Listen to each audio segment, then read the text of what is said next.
બોલીએ અંબે માત કી જય, નવદુર્ગા માત કી જય, કુળદેવી માત કી જય. અતઃ શ્રી દુર્ગા સપ્તસતી પાઠે એકાદશો અધ્યાય દેવતાઓએ કરેલી દેવી સ્તુતિ તથા દેવીએ દેવતાઓને આપેલું વરદાન. ઋષિ બોલ્યા, દેવદાનવોના આ યુદ્ધમાં રાક્ષસ રાજ શુંભનો કાત્યાયની ચંડિકા દેવીએ સંહાર કર્યો. ત્યારે અગ્નિ વગેરે ઇન્દ્ર આદિ દેવતાઓ પોતાની ઈચ્છા હતી તે પ્રમાણે શત્રુઓનો નાશ થવાથી પ્રસન્ન થઈને મા ભવાની કાત્યાયની દેવીની સ્તુતિ કરવા લાગ્યા. શરણાગત વત્સલ હે દેવી, આપ અમારા ઉપર પ્રસન્ન થાવ. હે અખિલ બ્રહ્માંડના માતેશ્વરી, અમારા ઉપર પ્રસન્ન થાવ.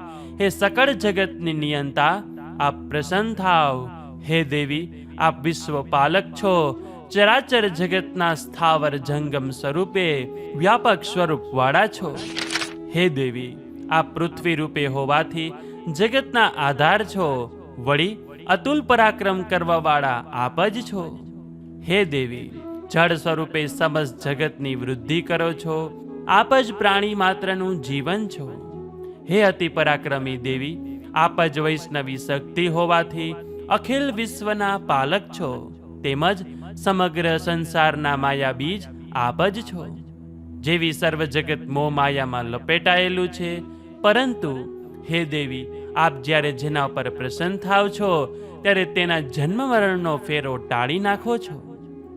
હે દેવી, સર્વ દિશાઓના ભેદ આપના જ અંશભૂત છે, જેથી આપ મહાવિદ્યા કહેવાઓ છો. વળી સમગ્ર વિશ્વમાં સુલક્ષણી સ્ત્રીઓ છે, તે પણ તમારો અંશ છે. હે જગદંબા, તમારામાં જ આ અખિલ વિશ્વ વ્યાપે છે. તમે સ્તુતિથી પર છો, તો પછી કેવા પ્રકારે આપની સ્તુતિ કરવી? હે દેવી, તમે સર્વ સ્વરૂપ, તમે જ મોક્ષ પનાર છો. આપની આ પ્રમાણે સ્તુતિ કરવી યોગ્ય છે. આથી વધારે ઉત્તમ કઈ રીતે સ્તુતિ કરવી? હે દેવી, સમગ્ર માનવમાં બુદ્ધિ રૂપે આપ જ છો. સ્વર્ગ અને મોક્ષ આપનારા પણ આપ જ છો. અપાર કરુણા કરનારા હે દેવી, આપને અમારા પ્રણામ. કળા કાષ્ઠ વગેરે રૂપે આપ જ છો. સમગ્ર સંસારના જીવ માત્રને બાળપણથી ઘડપણ આપનાર આપ જ છો. જન્મ અને મરણ આપવાવાળા પણ આપ જ છો. હે નારાયણી, આપને અમારા પ્રણામ. હે શિવા દેવી, આપ જ સર્વ મંગળ કાર્યના કરતા મંગળકારી છો. વળી સર્વે શુભકામનાઓના દાતા આપ જ છો. આપ જ શરણાગત વત્સલ છો. હે ત્રિનેત્રી દેવી ગૌરી, હે નારાયણી, આપને અમારા નમસ્કાર. સમગ્ર જગતનો લય તથા ઉત્પત્તિ કરનાર શક્તિ સ્વરૂપ આપ છો. આપ જ સનાતન સત્ય છો. આપ જ ત્રિગુણી નારાયણી, આપને અમારા પ્રણામ છે. આપ જ શરણાગત વત્સલ, દુઃખ દારિદ્રનો નાશ કરનારા હે નારાયણી, આપને અમારા નમસ્કાર. હે હંસવાળા વિમાનમાં બેસનાર બ્રહ્માણી દેવી, યુદ્ધમાં કમંડળ જળથી રાક્ષસોનો સંહાર કરવાવાળા હે દેવી, આપને અમારા પ્રણામ. હાથમાં ત્રિશૂળ ધારણ કરનારા વૃષભના વાહનવાળા હે નારાયણી દેવી, આપને અમારા પ્રણામ. મોર મુકુટોથી વીંટળાયેલા મહાશક્તિ જેવા શસ્ત્રને ધારણ કરનાર હે નારાયણી દેવી, આપને અમારા પ્રણામ. હાથમાં શંખ, ચક્ર, ગદા, સાંગ, ધનુષ વગેરે જેવા શસ્ત્રોને ધારણ કરનાર હે વૈષ્ણવી દેવી નારાયણી, તમને અમારા પ્રણામ. દાઢમાં પૃથ્વીને ધારણ કરનાર, હાથમાં ભયંકર મહાચક્રને ધારણ કરનાર વારાહી રૂપી હે નારાયણી, આપને અમારા પ્રણામ. ભયાનક સિંહ સ્વરૂપે દૈત્યનો સંહાર કરનાર તથા ત્રણેય લોકના પાલક હે નારાયણી દેવી, આપને અમારા પ્રણામ. બાહુઓમાં મહાવજ્ર ધારણ કરનાર, 1000 નેત્રોથી પ્રકાશવાળા તથા વૃત્રાસુરના પ્રાણ લેનારા એવા ઇન્દ્ર શક્તિ રૂપી હે ઇન્દ્રી નારાયણી દેવી, આપને અમારા પ્રણામ. શિવદૂતી રાક્ષસોની ચતુરંગીણી સેનાનો સર્વનાશ કરનારા ભયંકર રૂપધારી ઘોર ગર્જના કરનારા હે દેવી નારાયણી, આપને અમારા પ્રણામ. વિકરાળ દાઢોયુક્ત મુખવાળા, મુંડમાળ ધારણ કરી મુંડ નામના અસુરનો વધ કરનારા ચામુંડા રૂપી હે નારાયણી દેવી, આપને અમારા પ્રણામ. હે દેવી, તમે જ લજ્જા, લક્ષ્મી, મહાવિદ્યા, શ્રદ્ધા, પુષ્ટિ, સ્વધા, ધ્રુવા, મહારાત્રિ, મહાવિદ્યારૂપ હે નારાયણી દેવી, આપને અમારા પ્રણામ. હે દેવી, તમે જ મેઘા, સરસ્વતી, ધરા, ભૂતિ, બાભ્રવી, તામસી, નિયતા, તમા, ઈશારૂપ હે નારાયણી દેવી, આપને અમારા પ્રણામ. સર્વરૂપે વ્યાપ્ત, સર્વના અધિષ્ઠાત્રી, સર્વ શક્તિઓ ધારી, દિવ્ય સ્વરૂપવાળા હે દુર્ગા દેવી, સર્વ પ્રકારના ભયથી અમારું રક્ષણ કરો. હે દેવી, આપને અમારા પ્રણામ. હે કાત્યાયની, ત્રિનેત્ર વિભૂષિત મુખવાળા, સર્વ સંકટોથી અમારું રક્ષણ કરો. હે દેવી, આપને અમારા પ્રણામ. હે ભદ્રકાળી, અગ્નિની જ્વાળાઓ જેવું મહાવિકરાળ અને મહાભયાનક એવું આપનું ત્રિશૂળ, જેણે અસુરોનો સર્વનાશ કરી નાખ્યો, એ ત્રિશૂળ અમારા ભયનો નાશ કરી અમારું રક્ષણ કરો. હે દેવી, આપને અમારા પ્રણામ. હે દેવી, વિશ્વને પૂર્ણ કરનારી તથા અસુરોનો નાશ કરનારી, ઘંટાથી માતા જેમ બાળકનું રક્ષણ કરે તેમ અમારું રક્ષણ કરો. હે ચંડિકા, રાક્ષસોના રુધિર માસથી ખરડાયેલું ખડગ જે આપની ભુજામાં શોભાયમાન છે, તે અમો દેવતાઓ તથા સમગ્ર વિશ્વ માટે કલ્યાણરૂપ થાવ તેમ યાચના કરી અમે આપને પ્રણામ કરીએ છીએ. હે દેવી, આપ પ્રસન્ન થયા હો છો ત્યારે સર્વ પ્રકારના રોગના નાશ કરો છો, અને ક્રોધે ભરાવ છો ત્યારે સમગ્ર કામનાઓનો નાશ કરો છો. પરંતુ જે આપને શરણે છે તેમને કોઈ દુઃખ મળતું નથી, પરંતુ તેનાથી વિપરીત તમે જેને આશ્રય આપો છો તેવો અન્યને આશ્રય આપે છે.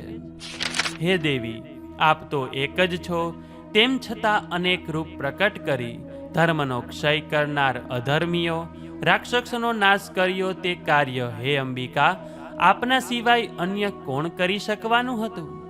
સર્વ વિદ્યાઓ, શાસ્ત્રો, વાણી, વિવેક તેમજ વેદ પુરાણોમાં આપના સિવાય બીજા કોનું વર્ણન હોઈ શકે? સમગ્ર વિશ્વને આપની માયાના પાસમાં જકડી મોહ પમાડનારી અંધકારના ખાડાવાળા સંસારમાં તમે જ ભમાવનાર છો. જ્યાં દૈત્યો છે, ભયંકર વિષધારી સર્પો છે, જ્યાં દુશ્મનો છે, ચોર તથા લૂંટારા છે, જ્યાં અગ્નિ છે અને મધદરિયે તોફાન સમયે સ્તુતિ કરવાથી આપ સર્વ પ્રકારે અમારું રક્ષણ કરો. હે દેવી, સમગ્ર જગતના આપ નિયંતા છો, પાલન પોષણ કરનારા છો તથા વિશ્વાત્મા રૂપે સમગ્ર સંસારને ધારણ કરો છો. આપ જ બ્રહ્મા, વિષ્ણુ અને મહેશના વંદન્ય છો. જે આપના પ્રત્યે શ્રદ્ધા અને ભક્તિ વિશ્વાસ રાખે છે તે બધાના આપ આશ્રયરૂપ છો. હે દેવી, શુંભ અને નિશુંભ જેવા કેટલાય મહાઅસુરોનો નાશ કરી આપે અમારું રક્ષણ કર્યું, તેમ સદા સર્વદા શત્રુઓથી અમારું રક્ષણ કરો. સમગ્ર વિશ્વના પાપોનો નાશ કરો. અધર્મને લીધે ઉત્પન્ન થતા તમામ દોષોનો નાશ કરો. સમગ્ર જગતના કષ્ટોનું હરણ કરનાર હે દેવી, તમને અમારા પ્રણામ. અમારા ઉપર આપ પ્રસન્ન થાવ. ત્રિલોકમાં નિવાસ કરનાર જીવ માત્રના સ્તુતિ કરવા યોગ્ય હે દેવી, આપ વરદાયિની બનો. ત્યાં દેવી બોલ્યા કે હે દેવતાઓ, હું પ્રસન્ન છું, તમે વરદાન માગો. સમગ્ર જગતનું કલ્યાણમય વરદાન હું આપીશ. હે અખિલેશ્વરી, ત્રણેય લોકની સર્વ વિપત્તિઓનો નાશ કરનાર, તમે અસુરોનો નાશ કર્યો, તેમ કરીને અમારું કલ્યાણ કર્યું. તમે સદાય રક્ષણ કરજો. દેવી બોલ્યા કે હે દેવતાઓ, હવે પછી જ્યારે વૈવસ્વત મન્વંતરમાં 28મો યુગ પ્રવર્તશે, ત્યારે દ્વાપર યુગનો અંત અને કળિયુગનો આરંભ, એ સમયમાં જે શુંભ નિશુંભ મરાયા છે તે જ નામધારી તેમના જેવા જ બે અતિ બળવાન અસુર ઉત્પન્ન થશે. ત્યારે હું નંદગોપને ત્યાં યશોદાજીના ગર્ભ થકી ઉત્પન્ન થઈ તે શુંભ નિશુંભનો નાશ કરીશ. ત્યાર પછી પણ વૈપ્રચિત નામના અસુરનો નાશ કરવા પૃથ્વી ઉપર ભયંકર ઉગ્ર સ્વરૂપ ધારણ કરી એ અસુરોનો નાશ કરવા અવતરીશ. ત્યારે તે દૈત્યનો નાશ કરી તેમનું ભક્ષણ કરીશ. ત્યારે મારા દાંત દાડમના ફૂલની જેમ લાલ થઈ જશે. ત્યારે રક્તદંતિકા નામથી દેવો તથા મૃત્યુલોકના માનવીઓ મારી સ્તુતિ કરશે. ત્યારબાદ જગતમાં 100 વર્ષ સુધી વરસાદ નહીં વરસે અને પાણીનું એક ટીપું પણ નહીં રહે. ત્યારે ઋષિમુનિઓ મારી સ્તુતિ કરશે. ત્યારે સયોની રૂપે હું પૃથ્વી પર પ્રગટ થઈશ. તે સમયે ઋષિમુનિઓને હું મારા 100 નેત્રોથી જોઈશ, જેથી લોકો મને સતાક્ષી એવા નામથી જાણશે. અને એ સમયે મારા શરીરમાંથી ઉત્પન્ન થયેલા શાકોથી વિશ્વનું ભરણ પોષણ હું કરીશ. અને આ શાકો વર્ષા ન થાય ત્યાં સુધી સર્વના પ્રાણ પોષક બનશે. અને આ શાકોથી જગતનું પોષણ કરવાથી શાકંભરી નામથી મારી ખ્યાતિ થશે.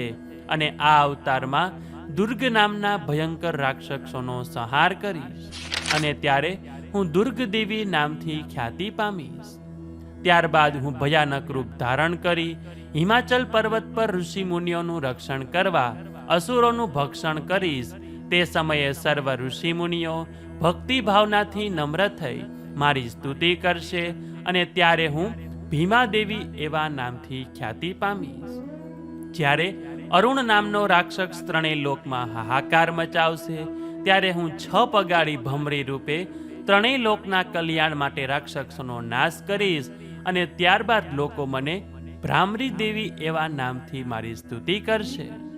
આમ જ્યારે દુષ્ટ દાનવો લોકોને પીડશે, ત્યારે હું અવતરીશ અને તેમનો નાશ કરીશ. ઇતિ શ્રી દુર્ગા સપ્તસતી પાઠે નારાયણી દેવી નારાયણી સ્તુતિ નામનો 11મો અધ્યાય. તો બોલીએ શ્રી અંબે માત કી જય, નવદુર્ગા માત કી જય, કુળદેવી માત કી જય. તો મિત્રો, આજના આ વિડીયોમાં આપણે ચંડી પાઠમાંનો 11મો અધ્યાય સાંભળ્યો. હવે પછીના નેક્સ્ટ વિડીયોમાં આપણે 12મો અધ્યાય સાંભળીશું, કે જેમાં દેવીના ચરિત્રોના પાઠનું મહાત્મ્યની કથા સાંભળીશું. તો આશા રાખીએ છીએ કે આગળના 2 અધ્યાય હવે બાકી છે, તે પણ આપ અમારી સાથે સાંભળશો. તો આ વિડીયો પસંદ આવ્યો હોય તો લાઈક કરજો, તમારા મિત્રોને મોકલી. અમારી ચેનલમાં નવા હોય તો સબસ્ક્રાઈબ કરવાનું ભૂલતા નહીં, કે જેથી કરીને આવા જ અવનવા વિડીયો આપ સૌને મળતા રહે. તો આ સાથે હવે મને રજા આપો, મળીશું ફરીથી એક નવા વિડીયોમાં. ત્યાં સુધી આપ સૌ લોકોને અમારી ચેનલના જય શ્રી કૃષ્ણ. ધન્યવાદ. મારી સાથે જોડાઈ રહેવા બદલ મારી સાથે ચંડીપાઠ સાંભળવા બદલ આપ સૌ લોકોનો ખૂબ ખૂબ આભાર.